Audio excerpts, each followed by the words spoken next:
నా పేరు కొక్కెర రమేష్, శ్రీ సమ్మక్క ప్రధాన పూజారి మేడారం. ఈ సమ్మక్క తల్లులు సార్లమ్మ, పగిడిద్దరాజు, గోవిందరాజు వీరు వనదేవతలుగా ప్రపంచానికి తెలుసు. 76లో 1976 సంవత్సరం నుండి ఇది ఎండోమెంట్ దృష్టికి వచ్చింది. అప్పటి నుండి ఆ గవర్నమెంట్ ఉన్నటువంటి ప్రభుత్వం సకల సౌకర్యాలు కల్పించేసి మరి ఈరోజు 1 కోటి మంది భక్తులకు రావడానికి ఆస్కారం జరిగింది. ఆ ప్రభుత్వం ఎప్పుడైతే ఎండోమెంట్లో పడ్డుందో ఈ పూజారులు సేవ చేసినందుకు గాను 1/70 అంటే 1/3 వాటా పూజారులకు వచ్చేస్తుంది. మిగిలిన 70% గవర్నమెంట్ ఇన్కంలో నిల్వ చేయబడుతుంది. సమ్మక్క పూజారులు 5 ఫ్యామిలీసు, సార్లమ్మై 4 ఫ్యామిలీసు, గోవిందరాజు 1, పగిడిద్దరాజు 1, ఇలా 11 కుటుంబాలు ఫ్యామిలీసు మరి దేవుని తీసుకురావడానికి వాళ్ళు ముందుండి మరి సక్సెస్ చేయడానికి ఈరోజు ఎంతోమంది తోడ్పడ్డారు. దాంతోపాటు 1976 నుండి ఇది జాతర అనేది మహాజాతరగా పేర్కొని ప్రతి 2 సంవత్సరాలకు ఒకసారి మాఘ శుద్ధ పౌర్ణమి నాడు ఈ మహాజాతరను చేయడం. మిగిలిన సంవత్సరంలో మినీ మేడారం జాతర మనం నిర్వహిస్తుంటాం. సరి సంఖ్యలో వస్తుంది ఎప్పుడు కూడా 2022, 24, 26, 28 అట్లా ప్రతి 2 సంవత్సరాలకు ఒకసారి జరిగేటువంటి ఈ జాతరనే వనదేవత జాతరగా ఈరోజు ఆసియా ఖండంలోనే అతిపెద్ద జాతరగా పేరు పొందినటువంటి దేవతగా చెప్పుకోవచ్చు. ఈ సమ్మక్క సారలమ్మ దేవతలు కాకతీయుల కాలంలో మరి గిరిజనుల కోసం పోరాడి ప్రాణాలు త్యాగం చేసి ఎంతోమంది ప్రాణత్యాగమే ఈరోజు వనదేవతలుగా మనం ముందున్నటువంటి దేవతలుగా చెప్పవచ్చు. ఇది పూర్తి గిరిజనులచే స్థాపించబడ్డటువంటిది, నిరూపించబడ్డటువంటిది. అలాగే జరగబోయేటువంటి జాతరలో కూడా గిరిజనులచే నిర్వహణ జరిగేటువంటి ప్రోగ్రాం ఇది ఆసియాలో అతిపెద్దగా చెప్పుకోవచ్చు. ఎంతోమంది ఇక్కడ సమ్మక్క తల్లి దర్శించడానికి కారణం ఏంటంటే భక్తుల యొక్క కోరికలు ఏదైతే వాళ్లకు నెరవేర్చుకుంటారో, ఎవరైతే వాళ్ళ కోరికలు కోరుకుంటారో అవి తప్పకుండా జరుగుతాయి. కాబట్టి ఎక్కడున్న ప్రపంచం మొత్తంలో ఆసియా ఖండంలోనే అన్ని దేశాల రాష్ట్రాల నుండి మేడారం వచ్చి దర్శించుకోవడం జరుగుతుంటుంది. అదొక నమ్మకం. ఈ దేవకు సమర్పించింది ఏంటంటే పసుపు, కుంకుమ, బంగారం అంటే బెల్లం.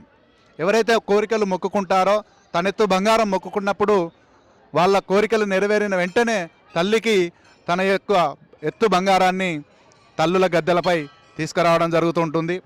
అలాగే పసుపు, కుంకుమ కావలసినటువంటి దేవతకు వనరూపాలు. ఈ మరో 2 నెలల్లో జరగబోయేటువంటి ఈ మహాజాతర 2 కోట్ల జనాభా భక్తులు దర్శించుకునే అవకాశం ఉంటుంది. మరి ఈ రాష్ట్ర ప్రభుత్వం కూడా అన్ని సౌకర్యాలు కల్పించి మరి అందరి పబ్లిక్ని ఆరోగ్యంగా వాళ్ళ యొక్క కోరికలు తీర్చే విధంగా ఎవరికి ఎలాంటి హాని కలగకుండా చర్యలు తీసుకోవాలని ప్రభుత్వాన్ని డిమాండ్ చేస్తున్నాను. అలాగే రేపు జరగబోయేటువంటి మహాజాతరలో ఫిబ్రవరి 21 నాడు సారలమ్మ గద్దెలపైకి వస్తుంది. 22 సమ్మక్క చిలకలగట్ట నుండి గద్దెలపైకి వస్తుంది. 23వ తారీఖు ఫిబ్రవరి మొక్కులు. 24 నాడు మిగతా అన్ని దేవతలు కూడా వనప్రవేశం ఉంటుంది. ఆ తర్వాత తిరుగు వారంతో ఈ మహాజాతర ముగిసిందిగా ఘట్టంగా చెప్పవచ్చు. సమ్మక్క తల్లి తన నివాసం బాయకపేట గ్రామం, అక్కడి నుండి వచ్చి చిలకలగుట్టపై స్థిరంగా అక్కడ నిలిచిపోయి తన రూపాన్ని పసుపు కుంకుమలో అక్కడ వదిలి వెళ్ళిపోయింది. ఎప్పుడైతే పసుపు కుంకుమ అక్కడ వదిలినటువంటి ప్రాంతాన్ని చిలకలగుట్టగా చెప్పుకోవచ్చు. ఆ గుట్ట నుండి దేవతను మనం ఈరోజు సమ్మక్క తల్లిగా రూపాన్ని తీసుకొచ్చి గద్దెలపై ప్రవేశపెట్టడం జరుగుతుంటుంది. ఈరోజు మరి వివిధ రాష్ట్రాల నుండి ప్రపంచం మొత్తం కూడా ఈరోజు అనేక సంఖ్యలో భక్తులు రావడానికి భక్తి యొక్క కారణం ఏంటంటే ముఖ్యంగా సంతానం. పిల్లలు లేని వారికి తల్లుల దగ్గరికి వచ్చి నాకు సంతానం కలిగిస్తే తన పిల్లల బారు అలాగే తల్లిదండ్రుల యొక్క ఎత్తు బంగారాన్ని సమర్పిస్తామని తల్లికి మొక్కిన వెంటనే మరి 1 సంవత్సరం లోపే వాళ్లకు సంతానం కలుగుతుంటుంది. అదే నమ్మకంతో ఎన్నో రాష్ట్రాల నుండి ఎక్కడ దేశాల మూలాల నుండి కూడా భక్తులు రావడానికి ముఖ్యంగా కారణం చెప్పవచ్చు.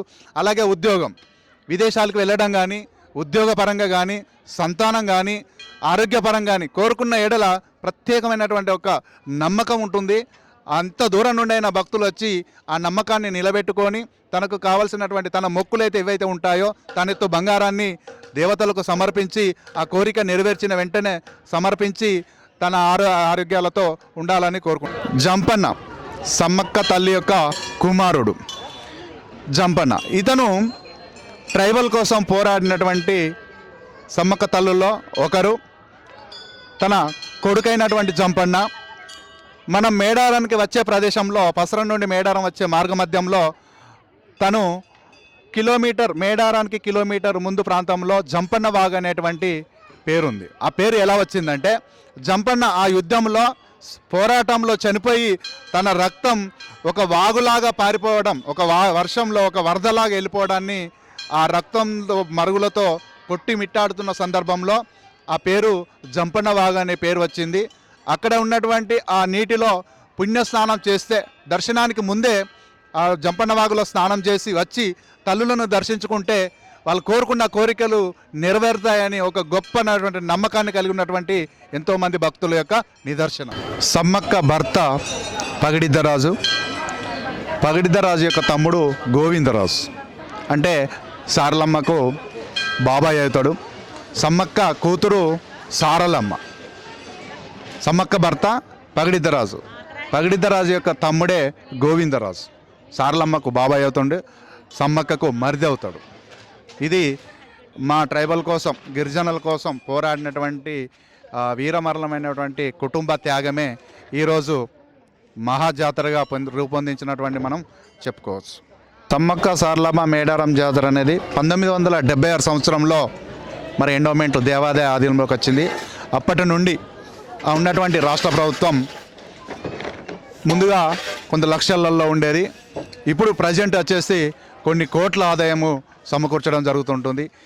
2022 సంవత్సరంలో జాతర ఆదాయంలో 100 కోట్లు కేటాయించింది.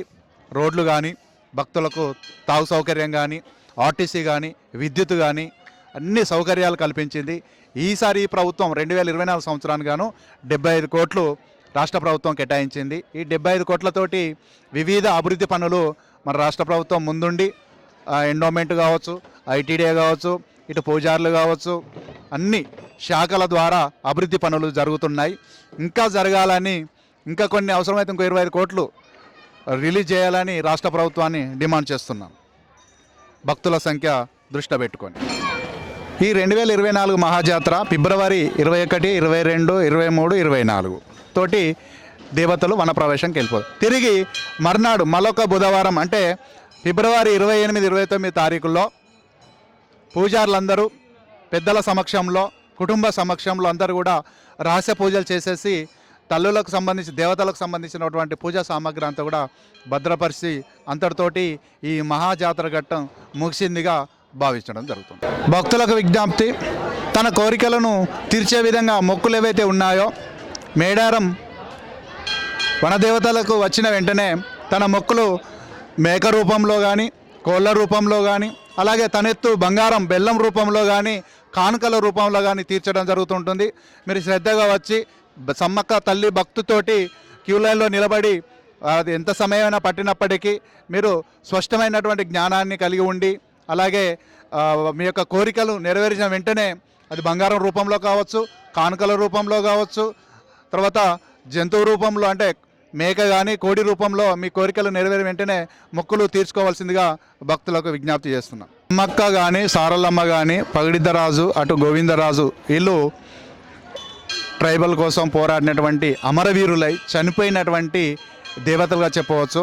వీళ్ళ యొక్క రూపాలైతే ఏవైతే ఉంటాయో, పసుపు కుంకుమ రూపం అయితే ఏదైతే ఉంటుందో అవే ఇక్కడ వనదేవతలుగా చెప్పవచ్చు.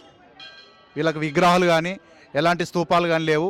కేవలం పసుపు కుంకుమ బంగారం వారి యొక్క దర్శనాలు. సమ్మక్క తల్లి తన రూపాన్ని చిలకల గుట్టుపై అదృశ్యమైన వెంటనే తన రూపాన్ని ప్రతి 2 సంవత్సరాలకు ఒకసారి అంటే మాఘశుద్ధ పౌర్ణమి రోజున జరిపేటువంటి ఈ జాతరే ఈరోజు మహాజాతర. తన అదృశ్యమైనటువంటి ఆ ప్రాంతంలో పసుపు కుంకుమ భరణి అక్కడ మా పూజార్లకు సంబంధించినటువంటి గిరిజనులకు లభించింది. ఆ రూపాన్నే ఈరోజు దేవునిగా సమ్మక్క తల్లిగా కొలుస్తూ గద్దెలపై తీసుకురావడం జరుగుతుంటుంది. నా పేరు కొక్కెర రమేష్, ఆలయ ప్రధాన పూజారి మేడారం. ఈ తక్షిల మీడియా ఛానల్ను షేర్ చేయండి, లైక్ చేయండి, సబ్స్క్రైబ్ చేయండి అని భక్తులకు